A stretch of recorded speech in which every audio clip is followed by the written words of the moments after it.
Cette nouvelle unité flottante avec un équipement militaire adéquat pour la patrouille dans les eaux territoriales appelée Alternance Pacifique du 24 janvier 2019, le rituel cérémoniel militaire pour la réception par le vice-premier ministre de la Défense nationale et ancien combattant Guy Kabombo Mwadiamvita s'est déroulé au port international de Boma lundi 10 mars 2025 devant plusieurs autorités militaires et civiles, notamment le lieutenant-général Isha Lungonza Ndourou Jacques, chef d'état-major adjoint en charge des opérations au sein des FARDC, les vice-gouverneurs de province Prosper Ntela, représentant l'exécutif provincial du Congo central, ainsi que le militant du parti au pouvoir UDPS, les patrons de la défense en RDC, ont indiqué que cette acquisition s'inscrit dans le cadre de l'équipement des FARDC tel que promis par le chef de l'État et commandant suprême.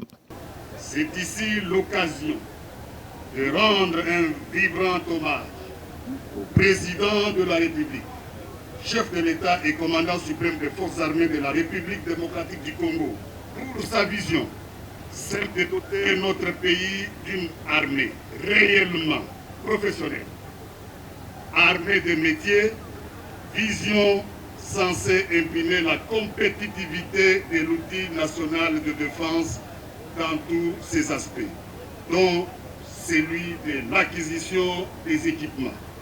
Avec ce navire de guerre, les patrouilleurs haute mer, les FARDC renforcent leur capacité d'intervention le long des côtes maritimes à travers les forces navales contre les actes jugés criminels dans le fleuve et en haute mer. La force navale est responsable de la surveillance et de la protection des eaux territoriales de la nation. Ces missions englobent la défense des côtes, la lutte contre les activités illicites en mer, telles que la pêche illégale, la contrebande, la piraterie, le trafic des êtres humains, la pollution maritime, la contribution aux opérations de maintien de la paix dans la région.